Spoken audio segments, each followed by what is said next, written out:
HP exam affairs के official YouTube platform में आपका स्वागत है। देखिए, आज की इस वीडियो में हम जनरल अवेयरनेस सेक्शन के मोस्ट इम्पॉर्टेंट क्वेश्चंस को डिस्कस करेंगे।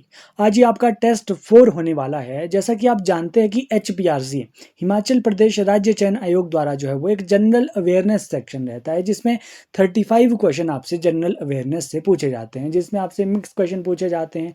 एचपी जीके के क्वेश्चन होते हैं, Indian GK, Hindi, English, reasoning, general science, सभी क्वेश्चन यहाँ पर पूछे जाते हैं। तो उस सेक्शन को हम जो है वो आज ये टेस्ट 4 आपका होने वाला है, जिसमें हम सभी क्वेश्चन को डिटेल से रिवाइज करेंगे ताकि आपका एक रिवीजन हो सके और आपको एक आइडिया लगे कि कैसे क्वेश्चन आपका एचपीआरसी आपके एग्जाम में पूछ रहा है। तो स्टार्ट करते हैं क्वेश्चन नंबर 1 से। क्वेश्चन नंबर 1 है, which of the following river is primarily use for hydro electric power generation in Himachal Pradesh?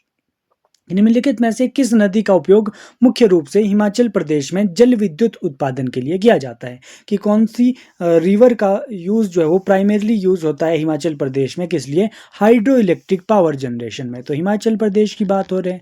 Option पढ़ते हैं। गंगा, बी ऑप्शन है ब्रह्मपुत्र, सी ऑप्शन है नर्मदा, डी ऑप्शन है सतलुज। तो बताइए कौन सी रिवर का जो है वो प्राइमरली यूज होता है हिमाचल प्रदेश में हाइड्रो इलेक्ट्रिक पावर जनरेशन के लिए? देखिए, हम जो ये बिल्कुल इजी क्वेश्चन आपसे पूछा गया है। आपसे यहाँ से गंगा नदी, हिमाचल प्रदेश में तो सिर्फ हम मेन जो है वो 5 रिवर्स पढ़ते हैं। देखिए, गंगा हम हिमाचल प्रदेश में नहीं पढ़ते, ब्रह्मपुत्र नहीं पढ़ते हैं, नर्मदा भी नहीं पढ़ते, सिर्फ एक सतलुज नदी जो है वो हिमाचल प्रदेश के साथ एसोसिएटेड है। तो यहाँ पर डी ऑप्शन बिल्कुल इजी सा क्वेश्चन आपसे पूछा गया है कि सतलुज रिवर जो है ना वो प्राइमरली यूज होती है हाइड्रो इलेक्ट्रिक पावर जनरेशन में। जैसे सतलुज नदी में आपने पढ़ा भी होगा कि बहुत सारे डैम बने हैं, बहुत ज़्यादा जो है वो आपकी हाइड्रो इलेक्ट्रिक प्रोजेक्ट्स बने हैं। जैसे कि आपका मैं थोड़े से आपसे रिवाइज करवाऊँ, भाखड़ा बांध आपका बना है, कोल डैम आपका बना है, नाथपा झाकड़ी आपका किन्नौर में हिमाचल प्रदेश में है, सतलुज नदी पे ये सारे डैम बने हैं, कड़छम बांगतू जल विद्युत परियोजना है। तो ये बहुत सारी परियोजना आपकी सतलुज नदी पर बनी है। तो यहाँ से जो है वो ये सतलुज नदी प्राइमरली ये यूज होती है for hydro electric power generation in Himachal Pradesh. तो डी ऑप्शन इस क्वेश्चन का बिल्कुल सही आंसर है। तो इजी क्वेश्चन ये आपके लिए था। नेक्स्ट क्वेश्चन की बात करते हैं। Question number 2, which Indian state is located to the south of Himachal Pradesh? कि निम्नलिखित में से दक्षिण में कौन सा भारतीय राज्य स्थित है? हिमाचल प्रदेश के दक्षिण में कौन सा राज्य जो है वो स्थित है? ए ऑप्शन यहाँ पर उत्तर प्रदेश है, B option Jammu Kashmir, C option Haryana, D option Punjab. तो आपको ऐसे क्वेश्चन करने के लिए ना आपको मैप पता होना चाहिए कि हिमाचल प्रदेश में कौन कौन से जो है वो हिमाचल प्रदेश के साथ जो है वो स्टेट लगते हैं, कौन से यूनियन टेरेटरी लगते हैं। तो देखिए, जैसे ये यहाँ पर मैं हिमाचल प्रदेश बना रहा हूँ। हिमाचल प्रदेश का ये आपका नॉर्थ है, ये यहाँ पर आपका साउथ है, यहाँ पर आपका ईस्ट आता है और यहाँ पर आपका वेस्ट आता है। तो कैसे कैसे आपके स्टेट है वो मैं आपको यहाँ से रिवाइज कर लेते हैं। देखिए, यहाँ पर आपका जो है वो ईस्ट में जो है वो हिमाचल प्रदेश के, फॉर एग्जांपल ये अगर हिमाचल प्रदेश है ना, हिमाचल प्रदेश के ईस्ट में यहाँ पर तिब्बत पड़ता है, चाइना पड़ता है ना। एकमात्र देश हिमाचल प्रदेश की जो बाउंड्री लगती है ना, एकमात्र देश के साथ लगती है, तो वो चाइना के साथ लगती है। ठीक है जी। यहाँ पर आपका फिर उत्तराखंड के साथ, यूके में लिख रहा हूँ, उत्तराखंड के साथ यहाँ पर नीचे बाउंड्री लगती है। साउथ में जो है वो थोड़ा सा पार्ट आपका यूपी के को भी टच करता है, सिरमौर का बिल्कुल थोड़ा सा पार्ट करता है। उसके बाद साउथ में आपका मेनली हरियाणा जो है वो आता है, वेस्ट में आपका पंजाब जो है वो टच करता है, नॉर्थ में आपका J&K आता है और लद्दाख भी आता है। तो ये हिमाचल प्रदेश जो है ना वो 2 यूटी, 2 केंद्र शासित प्रदेश, एक देश चाइना के साथ जो है वो बाउंड्री लगती है हिमाचल प्रदेश की, और 4 राज्यों के साथ लगती है। पंजाब हो गया, हरियाणा हो गया, यूपी हो गया और उत्तराखंड हो गया। तो इस क्वेश्चन में क्या पूछा था कि हिमाचल प्रदेश के दक्षिण में कौन सा भारतीय राज्य है? दक्षिण यानी कि साउथ में आपका जो है वो हरियाणा जो है वो हमें देखने को मिलता है। तो सी ऑप्शन इस क्वेश्चन का बिल्कुल सही आंसर है, सी ऑप्शन। ओके जी। तो यहाँ पर हरियाणा इस क्वेश्चन का बिल्कुल सही आंसर है। तो इस तरीके से अगर आपको जानकारी होगी, अगर आपने डिटेल में पढ़ा होगा, डिटेल में अच्छे से मैप देखा होगा, तो आप इजीली सभी क्वेश्चन को सॉल्व कर लोगे। क्वेश्चन नंबर 3 है, which of the following developments is associated with the 1972 administrative reorganization in Himachal Pradesh? कि निम्नलिखित में से कौन सा विकास हिमाचल प्रदेश में 1972 के प्रशासनिक पुनर्गठन से जुड़ा है?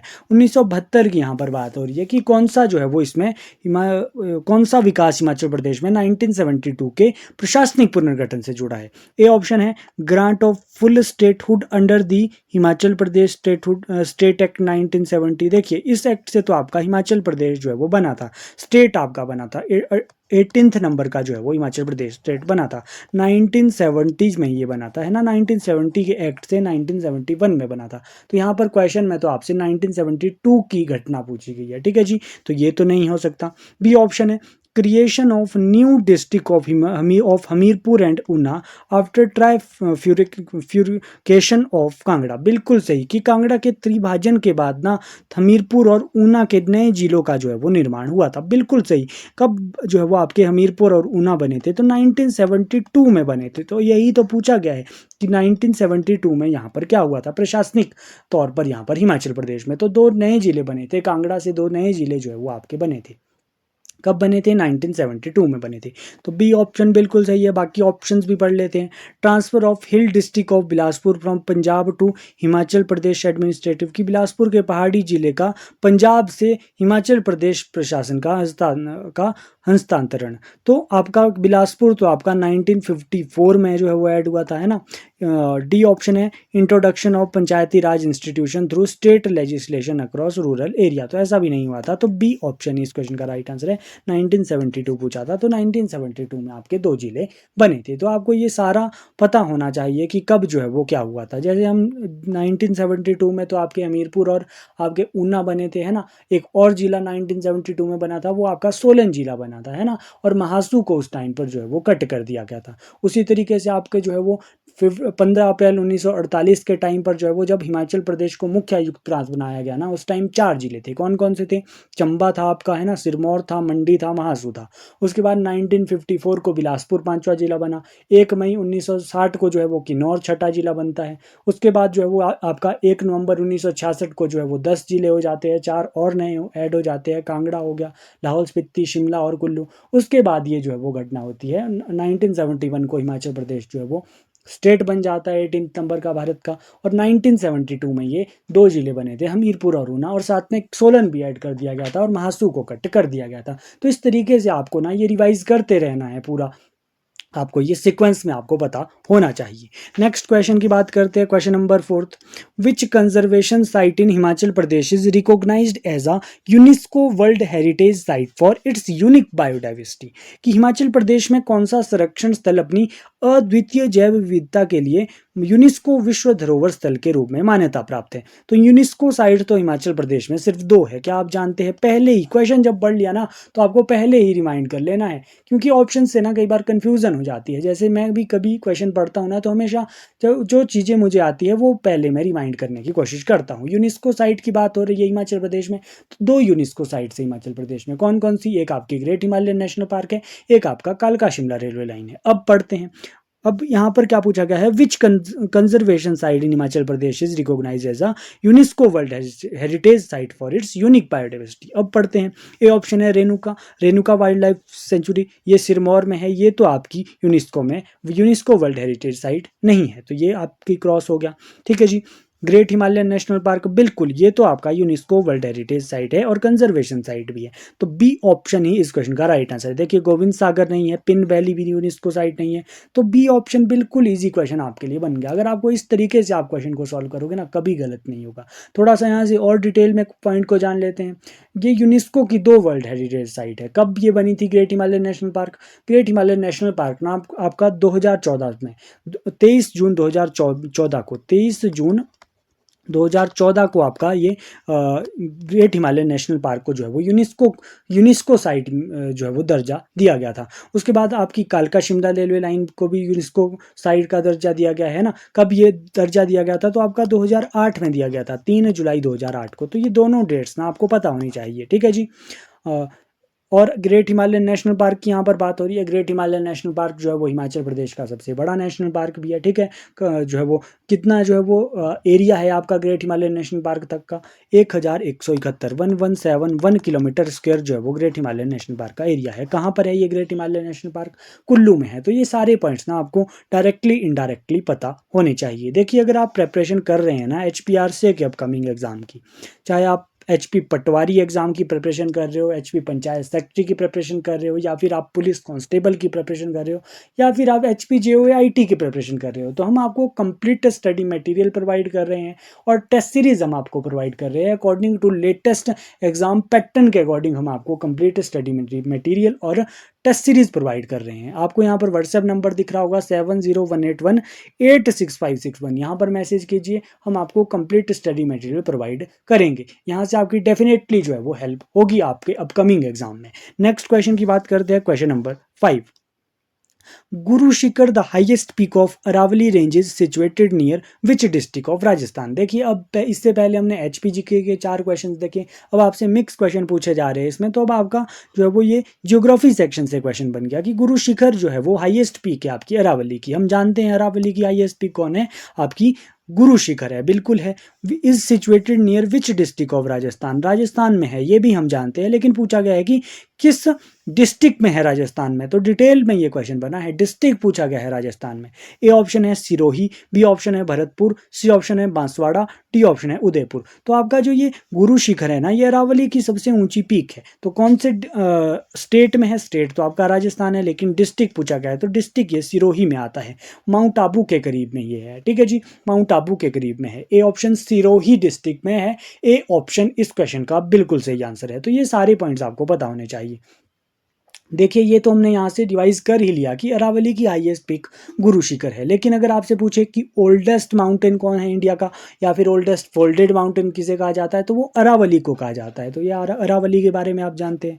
अच्छा, जब यहाँ पर हाईएस्ट पीक अरावली की बात हो रही है तो लेकिन आपसे पूछा जा सकता है कि सतपुड़ा की हाईएस्ट पीक कौन सी है। तो सतपुड़ा की हाईएस्ट पीक आपको याद रखना है धूपगढ़ है, आपका मध्य प्रदेश में है धूपगढ़, सतपुड़ा की हाईएस्ट पीक है। अच्छा, अगर आपसे पूछे कि पूर्वी घाट की सर्वोच्च पीक कौन सी है, तो आपकी जिंदा गाड़ा है। पश्चिमी घाट की सर्वोच्च चोटी कौन सी है, या फिर आपकी जो है वो पश्चिमी घाट बोलो या फिर दक्षिण भारत की बोलो, एक ही बात है, क्योंकि दक्षिण भारत की भी वही सर्वोच्च चोटी है जो पश्चिम घाट की है।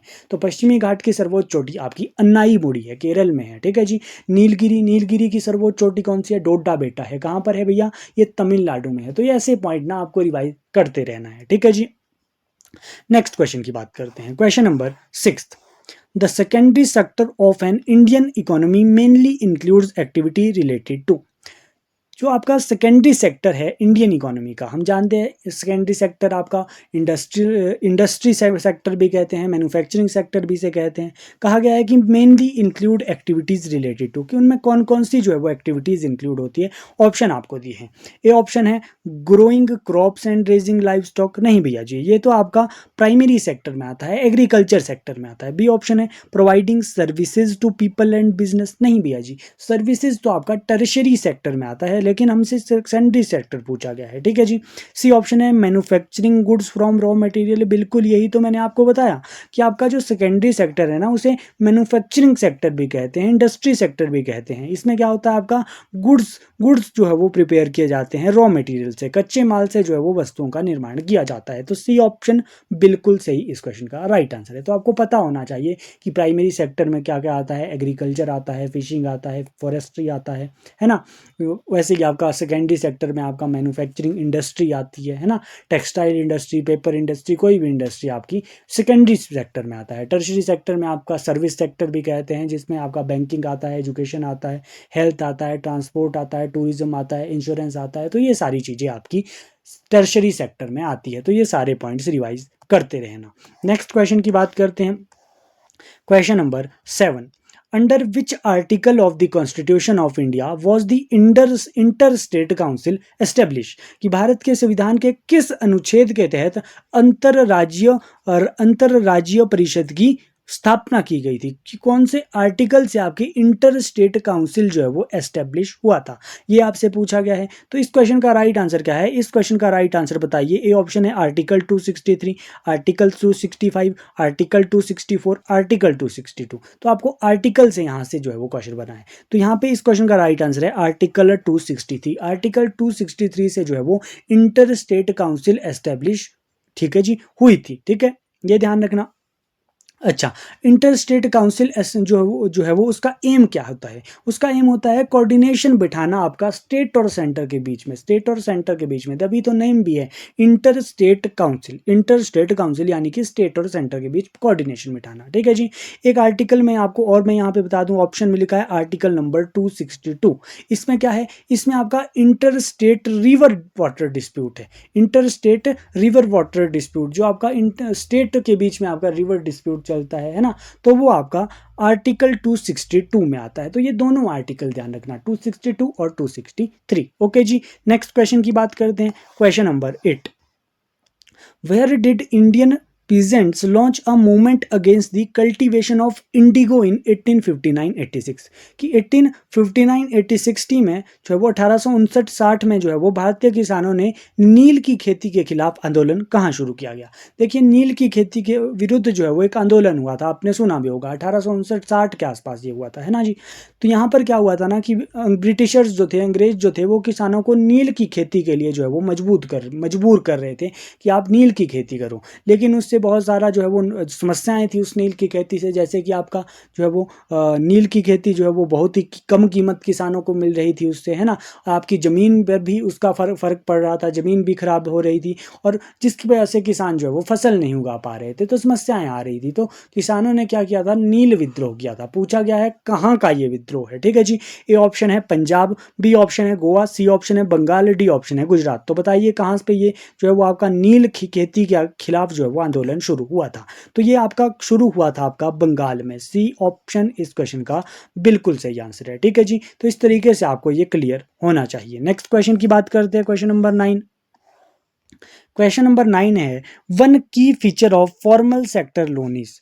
फॉर्मल सेक्टर लोन का जो है वो आपका एक की फीचर आपको बताना है। बहुत बार हमने जो है ना ये इकोनॉमिक्स की जो हमने एक वीडियो बनाई थी ना, जिसमें कंप्लीट एचपीआरसी के इकोनॉमिक्स के क्वेश्चंस को हमने डिस्कस किया था, उसमें बहुत बार ये क्वेश्चन हमने डिस्कस किया था कि एक फीचर आपको फॉर्मल सेक्टर और इनफॉर्मल सेक्टर क्या होता है। अभी तक अगर आपने वो वीडियो नहीं देखी तो हमारे चैनल पर पड़ी है वो वीडियो, वो से आप सबसे पहले जरूर देख ले, डेफिनेटली वहाँ से आपकी हेल्प होगी।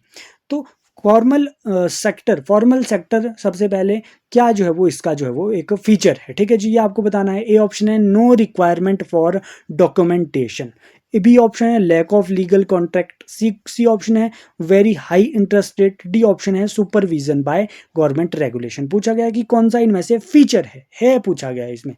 देखिए, जो आपका फॉर्मल लोन सिस्टम होता है ना, उसमें क्या होता है कि फॉर्मली जो है वो आप जो है वो जब लोन लेते हो ना, तो आप गवर्नमेंट के सुपरविजन में लेते हो। आरबीआई जो है वो उसको कंट्रोल करता है ना। आपको जो है वो लो इंटरेस्ट में आपको लोन मिलता है ना, गवर्नमेंट के सुपरविजन में मिलता है ना। लेकिन आपको जो है ना फॉर्मल में आपको कोलेट्रल रखना पड़ता है, गिरवी आपको चीज़ें रखनी पड़ती है। जबकि दूसरा एक होता है इनफॉर्मल क्रेडिट सिस्टम, जिसमें क्या होता है कि कोई रेगुलेशन नहीं होती है, और जिसमें पर लेकिन वो जो है वो थोड़ा रिस्की होता है ना। उसमें हाई इंटरेस्ट रेट भी आपसे जो है वो वसूले जाते हैं, लेकिन वहाँ पर एक होता है कि कोलेट्रल गिरवी रखने की आपको आवश्यकता नहीं होती है समटाइम। ठीक है जी। तो ये फर्क होता है आपका formal credit and informal credit में।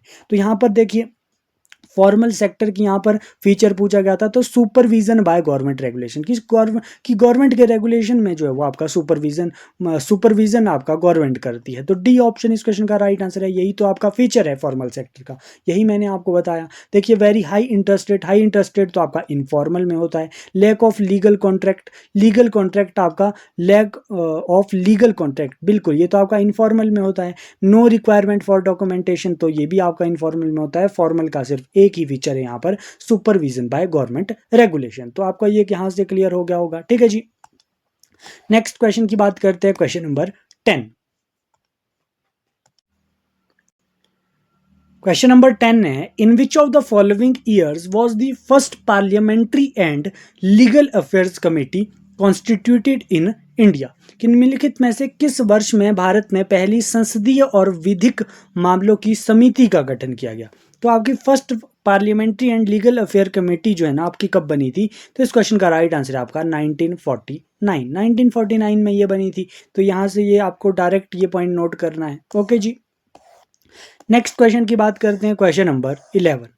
The national sports policy 2025 replaces which previous sports policy, कि आपकी एक नीति आई है राष्ट्रीय खेल नीति 2025 ने जो है वो कौन सी नीति को जो है वो रिप्लेस किया है, ये आपको सिंपल सा पॉइंट बताना है। ए ऑप्शन है आपका नेशनल स्पोर्ट्स पॉलिसी 2015, 2001, या फिर सी ऑप्शन है 2010 और डी ऑप्शन है 1995। देखिए जो ये नेशनल स्पोर्ट्स पॉलिसी है ना, इस पहले ये अब जो है वो ये 2025 में ये जो है वो आई है, लेकिन इससे पहले जो ये पॉलिसी आई थी ना, ये इसने आपको रिप्लेस किया है आपके 2001 की पॉलिसी को। बी ऑप्शन इस क्वेश्चन का बिल्कुल सही आंसर है, बी ऑप्शन 2001 की पॉलिसी को जो है वो इसने रिप्लेस किया है। काम क्या है आपका इस नेशनल स्पोर्ट्स पॉलिसी का, है ना, इससे क्या है कि आपका इसमें ये है कि आपका पार्टिसिपेशन बढ़े स्पोर्ट्स में, है ना, स्पोर्ट्स इंफ्रास्ट्रक्चर का डेवलपमेंट हो, ये सारी चीज़ें इसमें आती है नेशनल स्पोर्ट्स पॉलिसी में, ठीक है। तो बी ऑप्शन इस क्वेश्चन का राइट आंसर है। नेक्स्ट क्वेश्चन की बात करते हैं, क्वेश्चन नंबर 12। क्वेश्चन नंबर 12 है, which of the following acts received the president's assent and was notified in the gazette in August 2025 banning online real money games in India, कि निम्नलिखित में से किस अधिनियम को राष्ट्रपति के की सहमति मिली और अगस्त 2025 में राजपत्र में अधिसूचित किया गया है, जिसने भारत में ऑनलाइन रियल मनी गेम्स पर प्रतिबंध लगा दिया। तो आपने न्यूज़ सुनी भी थी कि आपका जो है वो ऑनलाइन रियल मनी गेम्स पर जो है वो रोक लगाई गई, सबने जो है वो सुना होगा, करंट अफेयर का ये सब क्वेश्चन है। पूछा गया है किस एक्ट से ये जो है वो लगाई गई थी। ए ऑप्शन है आपका digital gaming regulation act 2025, B option है information technology act 2025, C option है ऑनलाइन गैम्बलिंग प्रिवेंशन एक्ट 2025, या फिर डी ऑप्शन है promotion and regulation of online gaming act 2025। तो इस क्वेश्चन का राइट आंसर क्या है, D option promotion and regulation of online act 2025। Directly आपको ये पॉइंट पता होना चाहिए कि कौन से एक्ट से ये हुआ था। नेक्स्ट क्वेश्चन की बात करते हैं, question number 13। In February 2026 in which city did union ministry Shri Ashwini वैष्णव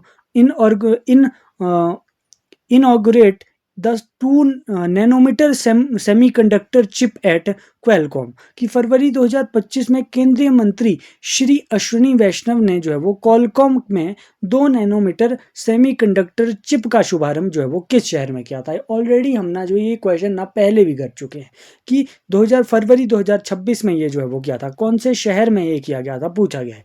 तो ये आपका किया गया था बेंगलुरु में आपने किया था। ए ऑप्शन इस क्वेश्चन का राइट आंसर है। श्री अश्विनी जो ये वैष्णव जी है यूनियन मिनिस्टर, इन्होंने जो है वो किया था फरवरी 2026 की बात है, बेंगलुरु में किया था, ठीक है जी।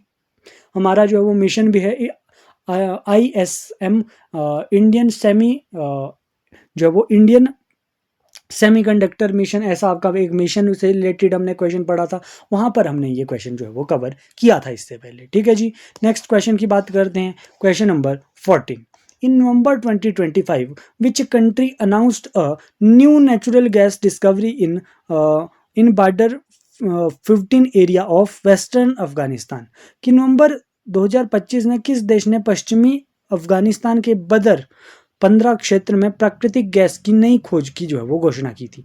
ए ऑप्शन है आपका इराक, बी ऑप्शन है ऑस्ट्रेलिया, सी ऑप्शन है अफगानिस्तान, डी ऑप्शन है आपका इजिप्ट। तो आपका किसने ये किया था आपका अफगानिस्तान में, ये इस क्वेश्चन का राइट आंसर है इजिप्ट, मिस्र ने ये जो है वो घोषणा की थी। क्या की थी कि पश्चिमी अफगानिस्तान के बदर क्षेत्र में प्राकृतिक गैस की एक नई खोज जो है वो आपका की घोषणा जो है वो आपकी इजिप्ट ने की थी। तो डी ऑप्शन इस क्वेश्चन का बिल्कुल सही आंसर है।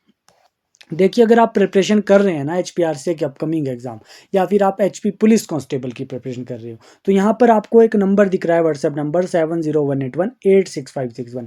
यहाँ पर आप मैसेज कीजिए कौन से एग्जाम की आप प्रिपरेशन कर रहे हो, हम आपको कंप्लीट स्टडी मटेरियल और टेस्ट सीरीज प्रोवाइड कर रहे हैं आपके एग्जाम पैटर्न के अकॉर्डिंग, ठीक है जी। यहाँ पर आप जो है वो यहाँ से आपको डेफिनेटली आपके अपकमिंग एग्जाम में हेल्प होगी। क्वेश्चन नंबर 15 की बात करते हैं। 2 nucleotides in a nucleic acid are connected by which type of bond, कि जो 2 न्यूक्लियोटाइड्स होते हैं न्यूक्लिक एसिड में वो कनेक्ट कैसे होते हैं, कौन से बॉन्ड से वो कनेक्ट होते हैं, पेप्टाइड बॉन्ड। ए ऑप्शन है पेप्टाइड बॉन्ड, नहीं, पेप्टाइड बॉन्ड से तो आपके एमिनो एसिड, आपका जो एमिनो एसिड है ना वो आपके जुड़े होते हैं, एमिनो एसिड की लिंकेज होती है आपकी पेप्टाइड बॉन्ड से, तो ये तो नहीं है। बी ऑप्शन है आपका फॉस्फोडाइएस्टर लिंकेज, बिल्कुल एस्टर लिंकेज ही होती है, फॉस्फोडाइएस्टर लिंकेज ही होती है।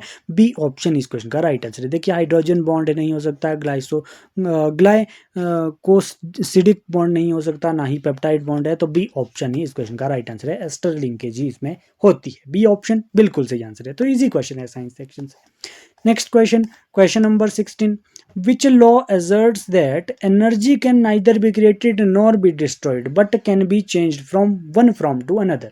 देखिए ऐसा ही हमने एक क्वेश्चन अपने टेस्ट 3 में किया था, जिसमें हमने पढ़ा था mass can neither be created nor be destroyed, it can be या फिर हमने पढ़ा था mass of reactant is always equal to mass of product. ये हमने ऐसी स्टेटमेंट को पढ़ी थी। आज वैसे ही हम एनर्जी से रिलेटेड पढ़ रहे हैं, तो वो कौन सा लॉ हमने पढ़ा था? उस दिन हमने पढ़ा था law of conservation of mass. ये एनर्जी से रिलेटेड है, तो कौन सा ये लॉ होगा? Law of conservation of energy. तो यहाँ से आपको पता होना चाहिए ये law of conservation of energy के बारे में। ठीक है जी। देखिए हुक्स लॉ तो आपका स्प्रिंग से रिलेटेड होता है। न्यूटन फर्स्ट लॉ आपका फोर्स से रिलेटेड है। कंजर्वेशन ऑफ मास नहीं है, तो सी ऑप्शन ही बिल्कुल सही आंसर है। तो आपसे इजी क्वेश्चन पूछे जा रहे हैं साइंस सेक्शन में, ऐसा भी नहीं है कि डिफिकल्ट क्वेश्चन है, बिल्कुल इजी क्वेश्चन। ठीक है जी। अच्छा, एक क्वेश्चन हमने पढ़ा था इससे पहले, टेस्ट 3 में हमने पढ़ा था। कमेंट सेक्शन में आप इसका आंसर बताएंगे कि law of conservation of mass किसने ये दिया था। ये जो आपका लॉ है ना, law of conservation of mass, ये किसने दिया था आपका, किस साइंटिस्ट ने ये दिया था। ठीक है जी। नेक्स्ट क्वेश्चन की बात करते हैं, question number 17, as you move down a group in the periodic table the atomic size generally. अगर आप डाउन द ग्रुप जाते हो पीरियोडिक टेबल में, एटॉमिक साइज क्या करता है? ए ऑप्शन है रिमेन कांस्टेंट, बी ऑप्शन है इंक्रीजेस, सी ऑप्शन है आपका डिक्रीजेस, एंड डी ऑप्शन है फर्स्ट डिक्रीज देन इंक्रीज। देखिए साइंस पीरियोडिक टेबल से क्वेश्चन है, पीरियोडिक प्रॉपर्टीज से क्वेश्चन है। देखिए अगर आप डाउन द ग्रुप जाओगे, अगर आपने कभी साइंस पढ़ी होगी ना, अगर आपने केमिस्ट्री पढ़ी होगी, जब आप डाउन द ग्रुप जाते हो ना, एटॉमिक साइज हमेशा ही इंक्रीज होता है। बी ऑप्शन इस क्वेश्चन का राइट आंसर है। जब आप डाउन द ग्रुप जाओगे तो कैसा होगा? इंक्रीज होता है। ठीक है जी। क्यों इंक्रीज होता है? क्योंकि आपके शेल्स इंक्रीज होते हैं। ठीक है जी। अगर ऐसा ही क्वेश्चन अगर आपसे बना होगा, as we move along the period, अगर आप along the period left to right जाते हो तो एटॉमिक साइज पे क्या फर्क पड़ता है? तो एटॉमिक साइज उस केस में आपका डिक्रीज होता है। तो ध्यान रखना ये बात। डाउन द ग्रुप पूछा गया है या फिर अलोंग द पीरियड पूछा गया है। डाउन द ग्रुप जो है वो इंक्रीज क्यों होता है? क्योंकि आपका शेल नंबर बढ़ता है। अलोंग द पीरियड आपका डिक्रीज क्यों होता है? क्योंकि आपका न्यूक्लियर चार्ज इंक्रीज होता है। तो ये सारी बातें याद रखना। अच्छा, अगर आप डाउन द ग्रुप जाते हो ना, तो आपका आयनाइजेशन एनर्जी क्या होगी? तो आयनाइजेशन एनर्जी आपकी साइज के इन्वर्सली प्रोपोर्शनल होती है। साइज जो है वो आपका इंक्रीज हो रहा है, तो आयनाइजेशन एनर्जी क्या होगी? डिक्रीज होगी। अगर आपसे पूछे इलेक्ट्रोनेगेटिविटी क्या होती है, इलेक्ट्रोनेगेटिविटी डाउन द ग्रुप क्या होती है, तो इलेक्ट्रोनेगेटिविटी भी डिक्रीज होती है, लेकिन metallic character down the group increase होता है। तो ये सारी बातें ना आपको पता होनी चाहिए। ऐसा ही क्वेश्चन आपसे बनने भी वाला है आपके एग्जाम में। ठीक है जी। अच्छे से इन पीरियोडिक प्रॉपर्टीज को देख लेना। नेक्स्ट क्वेश्चन की बात करते हैं, question number 18, which rule is used to determine the direction of magnetic force acting on a moving charge। कौन सा रूल जो है वो गतिमान आवेश पर कार्य करने वाले चुंबकीय बल की दिशा निर्धारित करने के लिए किस नियम का उपयोग किया जाता है? आपका डायरेक्शन आपकी बतानी है magnetic force acting on moving charge की। किस रूल से ये आपकी डायरेक्शन हम पता लगाते हैं? ए ऑप्शन है स्क्रू रूल, नहीं स्क्रू रूल तो नहीं है। बी ऑप्शन है right hand rule, C option है left hand rule, D option है फ्लेमिंग राइट हैंड रूल। देखिए इस क्वेश्चन का राइट आंसर आपका राइट हैंड रूल है। राइट हैंड रूल है। राइट हैंड रूल से हम मैग्नेटिक फोर्स की डायरेक्शन का पता लगाते हैं मूविंग चार्ज के। ठीक है जी। वैसे ही बहुत सारे रूल हम पढ़ते हैं, जैसे एक फ्लेमिंग लेफ्ट हैंड रूल होता है। फ्लेमिंग लेफ्ट हैंड रूल में हम इलेक्ट्रिक मोटर में जो फोर्स होती है या फिर मोशन की डायरेक्शन का पता लगाते हैं, है ना। इलेक्ट्रिक मोटर में फोर्स की डायरेक्शन का बताता है। ठीक है जी। वैसे ही फ्लेमिंग राइट हैंड रूल एक होता है, जिसमें हम इलेक्ट्रिक जनरेटर में जो है वो इंड्यूस करंट की डायरेक्शन हम बताते हैं, है ना। एक आपका राइट हैंड थंब रूल होता है, जिसमें हम करंट करेंट जो है वो स्ट्रेट वायर के अराउंड जो है वो मैग्नेटिक फील्ड की डायरेक्शन का पता लगाते हैं, है ना। तो ये सारे रूल्स भी आपको अच्छे से पता होने चाहिए कि कौन सा जो है वो कौन से किस चीज़ की डायरेक्शन के को पता लगाने के लिए कौन सा रूल लगता है। ठीक है जी। इस क्वेश्चन का राइट आंसर है right hand rule. Next question, question number 19। देखिए अगर अब आपका जो है वो इंग्लिश सेक्शन यहाँ से स्टार्ट होगा। मिक्स आपसे क्वेश्चन पूछे जा रहे हैं, सभी सेक्शन से 4-4 5-5 क्वेश्चन आपसे पूछे जा रहे हैं। ठीक है जी। क्वेश्चन है आपका, select the most appropriate option to substitute the underline word segment in the given sentence. Most appropriate आपको वर्ड बताना है जो आपका अंडरलाइन है उसके बदले में, ठीक है जी। ये ऑप्शन है, he tried hard to maintain a relationship with her. उसने क्या किया, ट्राइड हार्ड किया, हार्ड ट्राई किया, ठीक है जी। यानी कि हार्ड ट्राइड का क्या मतलब है, हार्ड ट्राइड का मतलब है आपका रिप्लेस करना है आपको, है ना, सब्सटीट्यूट करने को यहाँ पर क्या गया है, हार्ड ट्राइड हार्ड आपका जो है वो यहाँ पर अंडरलाइन है। ट्राइड हार्ड का मतलब होता है कि पूरी कोशिश उसने कर दी, ठीक है जी, to maintain a relationship with her. तो इसके लिए आपको ट्राइड हार्ड के बदले के लिए आपको सब्सटीट्यूट करना है। ये ऑप्शन है आपका, through a fit. Through a fit का मतलब तो आपका गुस्सा होना होता है, तो ये तो आपका नहीं होगा।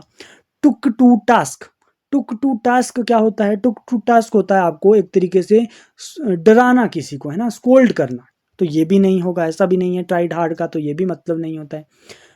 टुक इनटू अकाउंट, टुक इनटू अकाउंट का मतलब होता है कंसीडरेशन, है ना, किसी चीज को आप कंसीडर करते हो, तो ये भी नहीं होगा। टुक पेन्स, बिल्कुल सही बात, अगर आप जो है वो ही took pains to maintain relationship with her, ये भी ये आपका सही बैठ रहा है कि टुक पेन्स क्या होता है कि आपका उसने जो है वो पूरी कोशिश की, उसने जो है वो एफर्ट किए उसके लिए, रिलेशनशिप को बचाने के लिए, ठीक है, रिलेशनशिप को मेंटेन करने के लिए। तो डी ऑप्शन ही इस क्वेश्चन का बिल्कुल सही आंसर है, ठीक है जी, कि he took pains to maintain a relationship with her. ये भी आप जो है वो ये आप सब्सटीट्यूट कर सकते हो ट्राइड हार्ड की जगह ये वर्ड्स, ठीक है जी। नेक्स्ट क्वेश्चन की बात करते हैं, question number 20। Fill in the blanks with the appropriate option. Fill in the blanks आपको करना है, dash honest police officer who had serve the nation for more than 2 decades receive dash national award for his exceptional, ठीक है जी, करेज। तो ये आपको बताना है कि यहाँ पर कौन सा आर्टिकल लगेगा। ऑप्शन में आपको एन दिया है, NAAN और AN। तो देखिए यहाँ पर क्या आएगा, डैश ऑनेस्ट, डैश ऑनेस्ट आपका है। ऑनेस्ट में क्या आपका आ रहा है, देखिए हमने ना बचपन में पढ़ा होता है कि जब वोवल होता है ना, वोवल में क्या लगता है, वोवल में आपका A और N लगता है, सॉरी N लगता है, ये हम पढ़ते हैं बचपन में, है ना, N लगता है वोवल में, है ना। जबकि आपका कॉन्सोनेंट होता है तो उसमें क्या लगता है, उसमें हम A लगाते हैं, लेकिन ये बिल्कुल गलत है। उस वोवल में ये नहीं लगता है, वोवल की साउंड में लगता है। जैसे कि ऑनेस्ट है, ऑनेस्ट में आपको क्या लग रहा है, ऑनेस्ट ऐसे आप लिखोगे ना, क्योंकि एच तो आपका साइलेंट होता है। ऑनेस्ट ओ से स्टार्ट हो रहा है, तो ओ से स्टार्ट हो रहा है, तो वोवल साउंड आ रही है, इसीलिए यहाँ पर क्या आएगा, एन आएगा। An honest police officer who had serve the nation for the more than 2 decades received dash national award. National में क्या आ रहा है, नेशनल में आपका ऐसे हम हिंदी में लिखेंगे ने में, यानी कि नो, नो क्या आपका वोवल है, यानी कि क्या आपका नो आपका एक तरीके से स्वर है, नहीं है, तो यहाँ पर क्या आएगा, ए आएगा, ठीक है जी। तो इस क्वेश्चन का राइट आंसर क्या बन गया, बी ऑप्शन बन गया, ठीक है जी। तो ये ध्यान रखना, इस तरीके से हम ये आर्टिकल के क्वेश्चंस को करते हैं, ठीक है। जैसे मैं आपको थोड़े से एग्जांपल दे दूं यहाँ पर, जैसे कि मैं अगर आपको आपसे पूछूं कि डैश LOC, अगर मैं आपसे पूछूं डैश LOC डैश MOC, है ना, MLA आप लिख लो, MLA, तो क्या आप लिखोगे, डैश LOC, एल को कैसे, यहाँ पर ए आएगा या फिर एन आएगा, ये आप बताइए, ए आएगा या फिर एन आएगा। देखिए एल, एल यहाँ पर क्या है, AL है, AL, ए क्या है आपका स्वर है एक तरीके से, तो यहाँ पर क्या आएगा, एन आएगा। एम, एम यहाँ पर क्या है, एम को कैसे लिखते हैं, एम ऐसे लिखते हैं, तो स्टार्टिंग में क्या आ रहा है, ए आ रहा है, जब ए स्वर आता है ना कोई, तो हमेशा हम एन लिखते हैं। लेकिन जैसे कोई मैं एग्जांपल लेता हूँ, dash police, dash police, police आप कैसे लिखोगे, ऐसे लिखोगे ना, पुलिस, पुलिस आप ऐसे लिखोगे, पर क्या आ रहा है, पो आ रहा है स्टार्टिंग में, तो पो तो एक व्यंजन है, तो हम यहाँ पर क्या लिखूंगा, अपुलिस, ठीक है। तो इस तरीके से यह ध्यान में रखना, इस तरीके से आर्टिकल के क्वेश्चन को करते हैं। Next question, question number 21। Select the most appropriate options to substitute the underline word. Underline word में आपको जो है वो मोस्ट अप्रोप्रिएट आपको जो है वो यहाँ पर ऑप्शन देना है। ए ऑप्शन, यहाँ पर क्वेश्चन है पहले, इन दी 17th century T gained popularity from Europe through explorers and traders. यहाँ पर आपको बताना है फ्रॉम की जगह यहाँ पर क्या आएगा, फ्रॉम, फ्रॉम यहाँ पर गलत दिया गया है, फ्रॉम की जगह फॉर आएगा, इन आएगा, इनटू आएगा या फिर ऑन आएगा। देखिए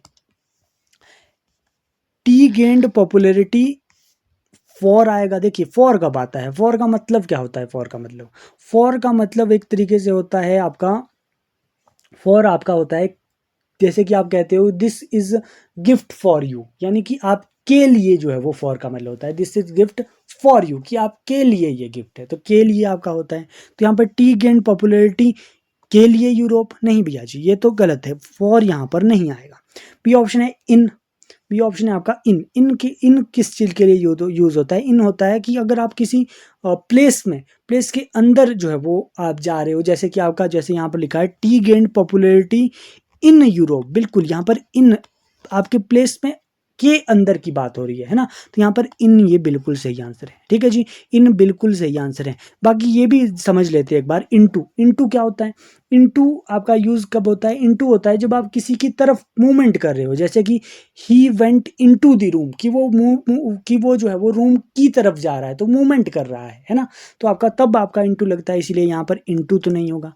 ऑन, ऑन कब लगता है? ऑन लगता है जब आप जो ऑन तब लगता है जब किसी सरफेस या फिर डे या फिर डेट के लिए जो है वो यूज होता है आपका ऑन, जैसे कि ऑन द टेबल, किसी जो है वो आपके सरफेस के लिए, टेबल है, टेबल क्या है? सरफेस है, ऑन दी टेबल है ना। या फिर ऑन मंडे आपका डे या फिर टाइम के लिए, डेट के लिए यूज होता है ऑन। तो यहाँ पर इस केस में क्या बनेगा? T gained popularity in Europe, in Europe आएगा, है ना, इन यूरोप आएगा। ठीक है जी, बी ऑप्शन इस क्वेश्चन का राइट आंसर है। आई होप आपको समझ आ रहा होगा कि किस तरीके से ये इंग्लिश भी आपसे इजी लेवल की पूछी जा रही है। अगर आप की अच्छे से प्रैक्टिस होगी ना, अच्छे से आप जो है वो समझोगे क्वेश्चन को, तो आप इजीली सॉल्व जो है वो कर लोगे। The company decided, next question, choose the correct antonym आपको बताना है of the underline word. Antonym, terminate का आपको एंटोनियम बताना है। टर्मिनेट, टर्मिनेट क्या होता है? एक तरीके से टर्मिनेट की जो है वो पुलिस ऑफिसर को टर्मिनेट कर दिया, निकाल दिया, है ना। निकालने का एंटोनियम आपको बताना है, उल्टा बताना है। रिटेन, बिल्कुल रिटेन तो रखना होता है, और टर्मिनेट निकालना होता है, तो ए ऑप्शन ही हमें मिल गया, तो बिल्कुल इजी है ना।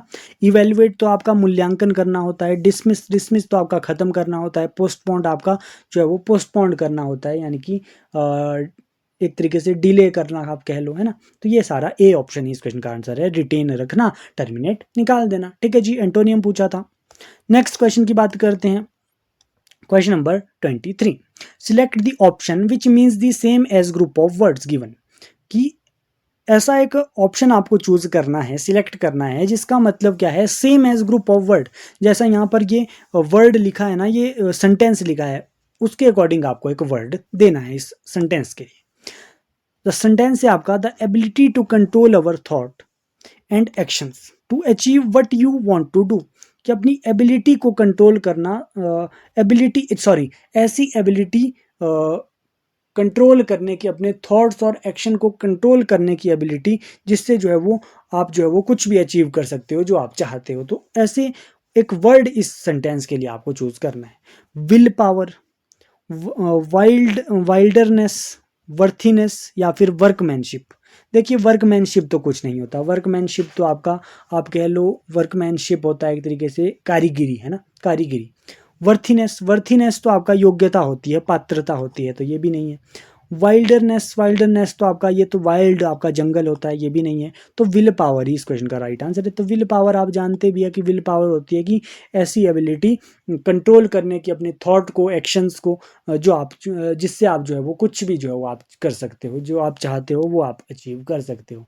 ऐसी एबिलिटी आपने अपने थॉट्स और एक्शन को कंट्रोल करने की। ठीक है जी, तो ए ऑप्शन इस क्वेश्चन का बिल्कुल सही आंसर है। तो कोई बड़े मुश्किल क्वेश्चन भी इंग्लिश में नहीं पूछे जा रहे हैं, इजी क्वेश्चन ही है। ठीक है जी, लेकिन आपको प्रैक्टिस करने पड़ेंगे, टेस्ट सीरीज आपको लगानी पड़ेगी, बहुत सारे क्वेश्चंस प्रैक्टिस करने पड़ेंगे। और टेस्ट सीरीज आपको कहाँ पर मिलेगी? टेस्ट सीरीज आपको जो है वो हम प्रोवाइड करेंगे। यहाँ पर नंबर आपको दिख रहा है 7018186561, यहाँ पर मैसेज कीजिए, हम आपको कंप्लीट टेस्ट सीरीज जो है वो प्रोवाइड करेंगे। ओके जी, नेक्स्ट क्वेश्चन आपका क्वेश्चन नंबर 24 में हम पहुंचे थे। Choose the most suitable idiom to replace the segment. Idiom अब से आपको क्वेश्चन बन गया है इडियम का। ठीक है जी, the investigative report revealed the true often unpleasant facts about the corporation illegal activity, कि इन द इन्वेस्टिगेटिव रिपोर्ट में क्या है कि रिफील्ड द ट्रू, कि उसने जो है वो रिफील कर दिया ट्रुथ को, ऑफन अनप्लीजेंट फैक्ट्स। ठीक है जी, कि ऑफन अनप्लीजेंट फैक्ट को जो है वो रिवील कर दिया आपके ट्रुथ को। ठीक है जी, तो इसके लिए आपको इडियम आपको बतानी है।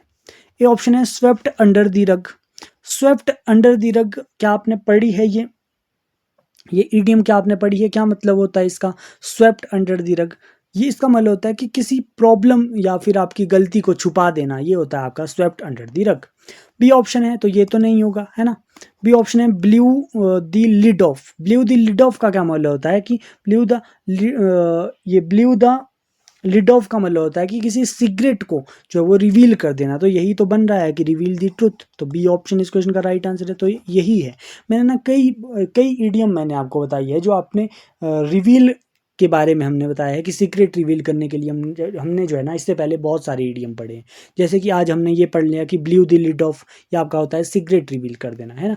एक हमने जो है वो पढ़ा है स्पिल दी बीन्स। स्पिल दी बीन्स भी क्या होता है? सीक्रेट रिवील कर देना, है ना।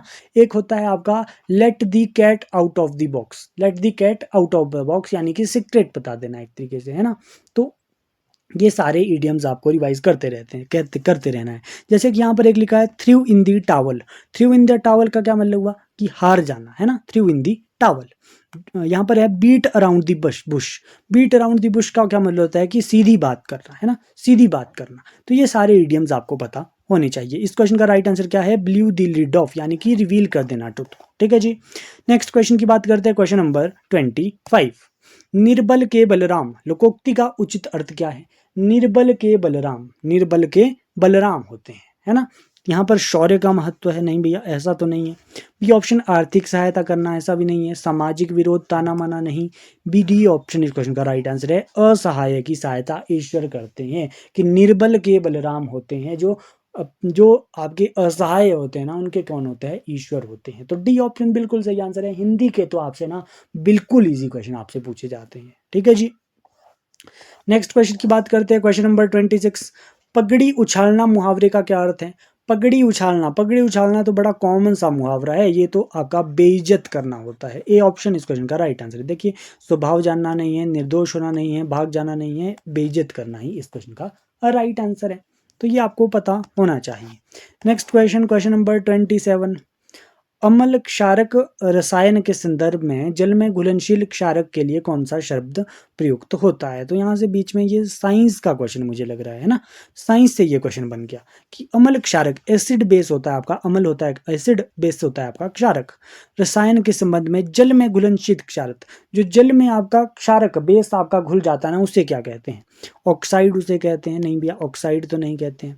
विलायक, विलायक तो आपका सॉल्वेंट होता है ना, ये भी नहीं है। क्षार, क्षार आपका ना एल्केली होता है, बिल्कुल एल्केली, एल्केली होता है, और ये एल्केली ही आपका वाटर में घुल जाता है ना। जैसे कि एग्जांपल आपका KOH है, KOH है, KOH है ना, NaOH है। तो ये आपके एल्केली होते हैं जो पानी में घुल जाते हैं। ठीक है, ऐसे बेस होते हैं ये। तो क्षार इस क्वेश्चन का बिल्कुल राइट आंसर है। बफर तो कुछ और होता है ना। तो सी ऑप्शन इस क्वेश्चन का बिल्कुल सही आंसर है। Next question, question number 28।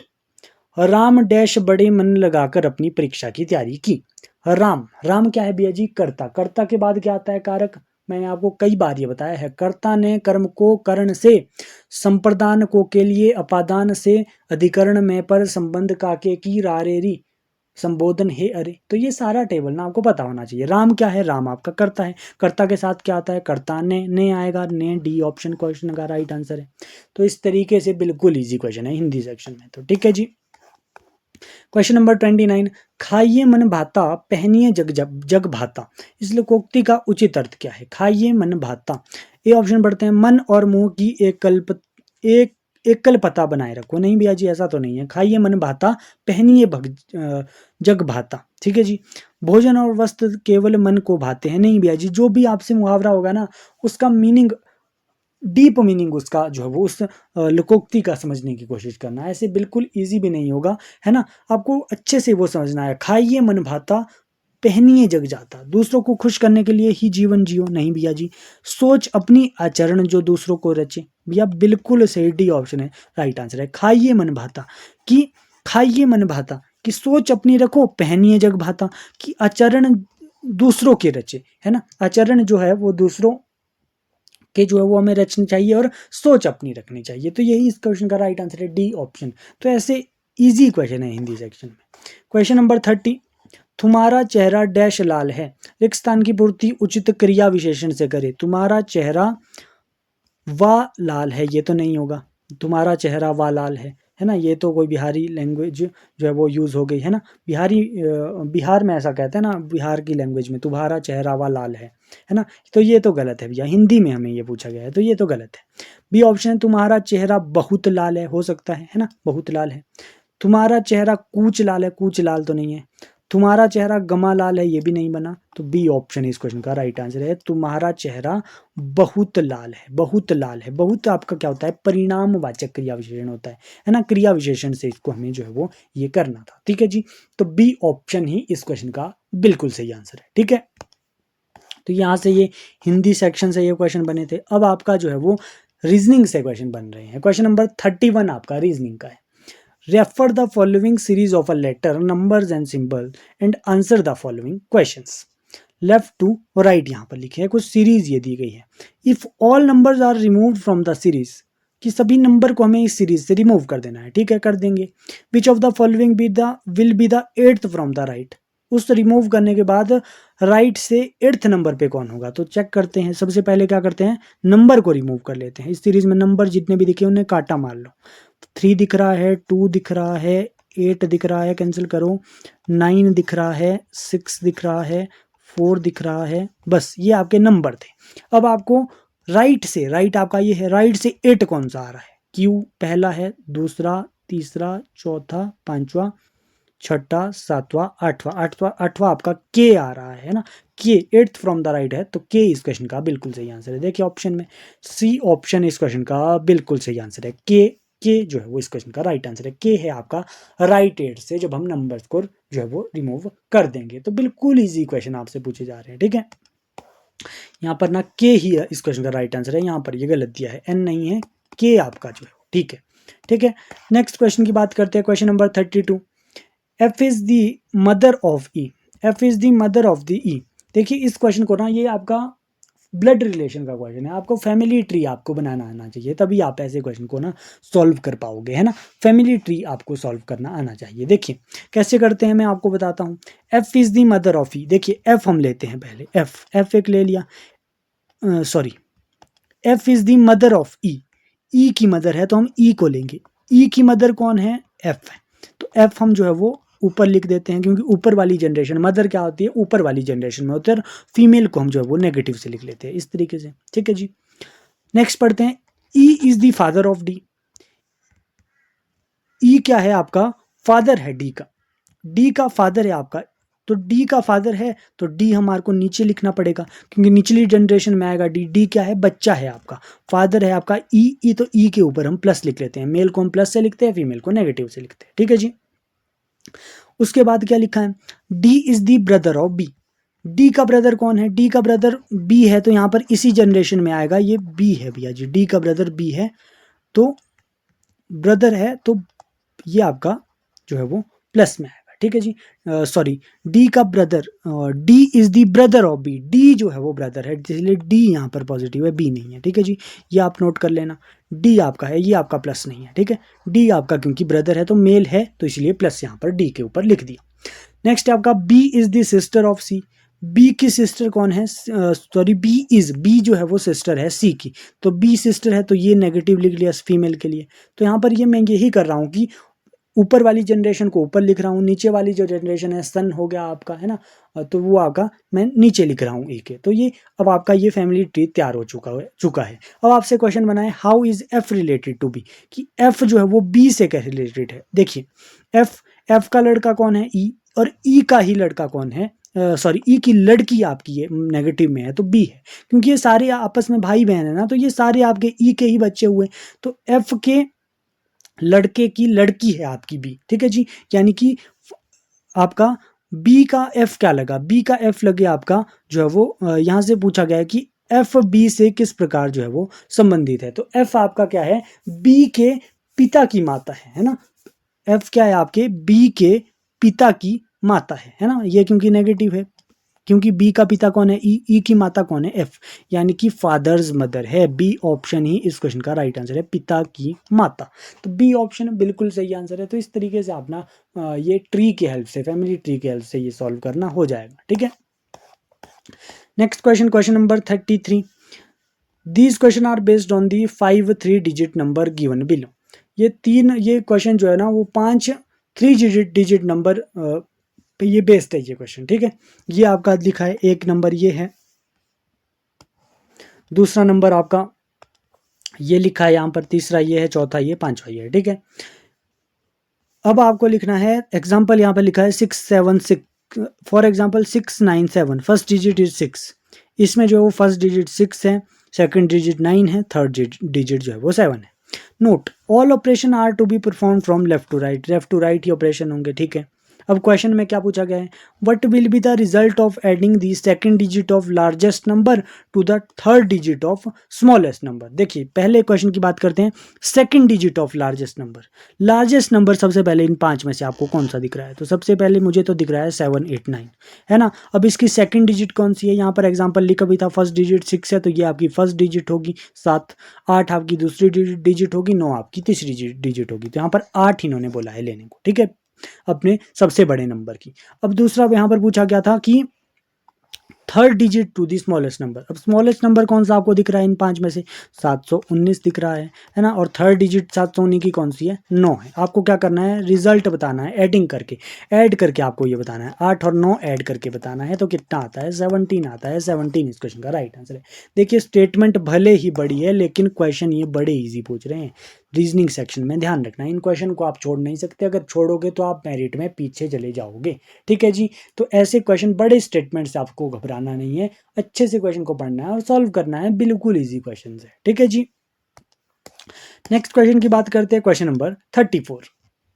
Light is related to TQDM, यानी कि LITE कैसे रिलेटेड है आपका TQBM, कैसे रिलेटेड है, थोड़ा सा पैटर्न देखते हैं।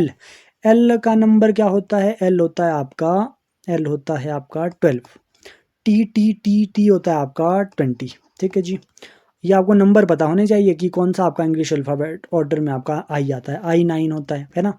क्यू आपका 17 होता है, टी आपका जो है वो 20 होता है ना, अभी हमने पढ़ा T20, बी आपका 2 होता है, ई आपका 5 होता है, एम आपका 13 होता है। ठीक है जी, क्या पैटर्न दिख रहा है आपको, 12 और 20 में 8 का गैप है, 9 और 17 में 8 का गैप है, 20 और 2, 20 और 2, 21 22 23 24 25 26, तो 6 ये हो गए, 1 और 2 8 ही हो गए, 8 का गैप है। 5 और 13, 8 और 5 13 होते हैं, तो भैया जी +8 का पैटर्न मैं तो ये देख पा रहा हूँ। क्या आप देख पाए भैया, अच्छी बात है अगर देख पाए। ठीक है जी, तो +8 का गैप मुझे यहाँ पर नजर आ रहा है।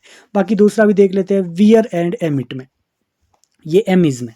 ठीक है जी, वियर, डब्ल्यू का नंबर क्या होता है, डब्ल्यू होता है आपका 23 और ई आपका होता है 5, तो 24 25 26 3 ये हो गए और 5 आपका ये हो गया, तो 5 3 8, बिल्कुल यहाँ पर भी +8 का ही आ रहा है, चेक कर लो आप, है ना, +8 का ही पैटर्न हो रहा है। अब आपको बताना है कि बेस्ट किससे रिलेटेड है इस +8 के पैटर्न के अकॉर्डिंग। ठीक है जी, बेस्ट, बेस्ट अगर आप बी क्या है आपका, बी आपका बेस्ट यहाँ पर लिख देते हैं, बेस्ट, बेस्ट के लिए आपको +8 यहाँ पर ऐड करना है ना।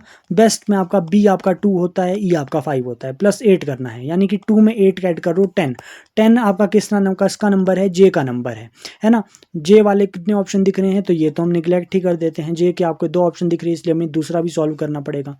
5 में हम ऐड करेंगे 13, 13 किसका नंबर होता है, 13 आपका होता है एम का नंबर मेरे भाई। सी ऑप्शन इस क्वेश्चन का बिल्कुल राइट आंसर है, ये एन वाला नहीं होगा। ठीक है जी, इस तरीके से आपको ये सॉल्व करना है क्वेश्चन। मैंने आपको बिल्कुल सिंपली वे से आपको बताने की कोशिश की है। हमें हर बार ये रीजनिंग सेक्शन में ये ऐसे कोडिंग डिकोडिंग से ये क्वेश्चन आ रहे हैं, तो बिल्कुल ईजी क्वेश्चन है, सी ऑप्शन बिल्कुल सही आंसर है। ठीक है जी, नेक्स्ट क्वेश्चन, क्वेश्चन नंबर 35।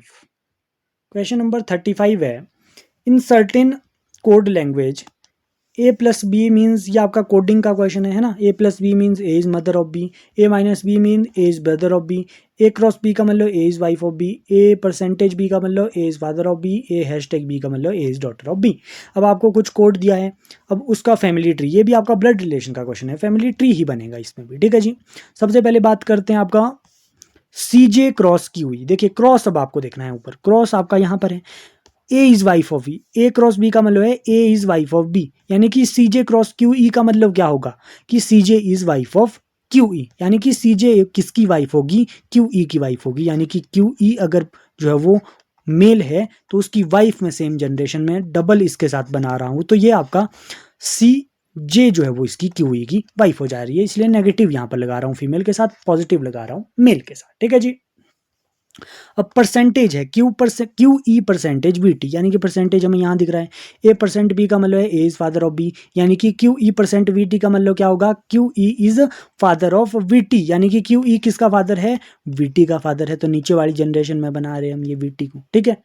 अच्छा नेक्स्ट पढ़ते हैं we T plus L U, यानी कि ए प्लस बी की बात करेंगे। ए प्लस बी का मतलब होता है A is mother of B, यानी कि we T is mother of L U, यानी कि वी टी भी किसकी मदर है, मदर है तो नेगेटिव लगा देते हैं, फीमेल है, यानी कि इसकी मदर है एल यू की मदर है। ठीक है जी, एल यू की मदर है, तो नीचे वाली जनरेशन में मदर है, क्योंकि एल वी टी की जो है वो आपकी मदर है एल यू, यानी कि नीचे वाली जनरेशन में होगा, इसलिए नीचे लिख रहा हूँ इसको। ठीक है, ये समझ लेना आपकी कैसे बनाते हैं। उसके बाद L U minus D N, यानी कि माइनस वाला अब हमें देखना है, A is brother of B, यानी कि L U is brother of D N, ऐसे हम कर सकते हैं, यानी कि एल यू क्या है, ब्रदर है किसका, डी एन का। ठीक है जी, डीएन का। ठीक है, अब आपको पूछा गया है कि then how L U related to C J, L U जो है वो सी जे से कैसे रिलेटेड है, सी जे से, देखिए सी जे से कैसे रिलेटेड है आपका, ये आपका क्या है, एल यू क्या है आपका, एल यू आपका जो है वो कैसे है, एल यू आपका कैसा है, सीजे, सीजे का पोता, एक तरीके पोता आप कह लो एक तरीके से, है ना। जैसे ये है सीजे, सीजे क्या जो है वो लड़का कौन होगा, क्योंकि क्यू ई की जो लड़की है ना वो वीटी है, तो सीजे की भी लड़की वीटी होगी, वीटी का भी आगे चलकर ये जो है वो लड़का है एल यू, तो हम कह सकते हैं, ऑप्शन पढ़ लेते हैं कि क्या ऑप्शन में दिया है, डॉटर सन है, डॉटर सन बिल्कुल सही, क्योंकि आपका जो है वो डॉटर सन है आपका सीजे, है ना, उस तरीके से मैंने बताया था, फिर से मैं एक बार जल्दी से बना लेता हूँ। देखिए क्यू सी इस तरीके से मैंने बनाया था, ये आपका क्यू सी की वाइफ आपकी सीजे थी, है ना, सीजे थी, सीजे की आगे आगे चलकर वीटी आपकी जो है वो उसकी डॉटर थी, डॉटर का लड़का आपका एलयू था आगे चल के, है ना, ऐसा था ना। तो सीजे, सीजे क्या होगा, सीजे की जो है वो डॉटर वीटी है, वाटर डॉटर का सन क्या है, एलयू था, ये इस क्वेश्चन में लिखा है, यानी कि डॉटर सन इस क्वेश्चन का बिल्कुल राइट आंसर है, ए ऑप्शन। ठीक है जी, तो इस तरीके से आपको ये ब्लड रिलेशन के क्वेश्चन सॉल्व करने हैं। ठीक है। अच्छा, एक क्वेश्चन का आंसर ना आप कमेंट बॉक्स में बताएंगे। ठीक है, एक क्वेश्चन का आंसर आप कमेंट बॉक्स में, आज का होमवर्क क्वेश्चन वो आपका होगा। ठीक है जी, देखिए आज का होमवर्क क्वेश्चन है आपका कि हिमाचल प्रदेश एचपीजीके से आपसे एक क्वेश्चन पूछता हूँ जो बार बार आपका एचपीआर से पूछ रहा है आपके एग्जाम में, कि हिमाचल प्रदेश का ना स्टेट आपको दो क्वेश्चन आपको बताने हैं, हिमाचल प्रदेश का स्टेट बर्ड कौन सा है और आपका हिमाचल प्रदेश का स्टेट एनिमल कौन सा है। लेकिन अभी क्वेश्चन खत्म नहीं हुआ, आपको साथ में बताना है ना इस हिमाचल प्रदेश के स्टेट बर्ड और स्टेट एनिमल का साइंटिफिक नाम क्या है। बहुत बार ये क्वेश्चन मैं देख रहा हूँ आपके एचपीआरसी जो है वो आपके एग्जाम में पूछ रहा है, आपको स्टेट बर्ड का नाम भी लिखना है with scientific name, state animal का नाम भी लिखना है साइंटिफिक नेम के साथ। ठीक है जी, तो ये थी आज की क्लास, कैसी लगी आपको क्लास, आपको जो है वो क्लास को ज़्यादा से ज़्यादा शेयर करना है ताकि मैक्सिमम लोगों को यहाँ से हेल्प मिले, और लाइक भी ज़्यादा से ज़्यादा करना है ताकि हमें एक मोटिवेशन मिले ऐसी क्लास को बनाने की। साथ ही साथ में आप जो वो होमवर्क क्वेश्चन का आंसर भी कमेंट सेक्शन में बताएंगे। ऐसी वीडियो देखने के लिए एचपी एग्जाम अफेयर जो है वो चैनल को आप सब्सक्राइब करें। थैंक यू सो मच, मिलते हैं नेक्स्ट वीडियो के साथ। Thank you so much.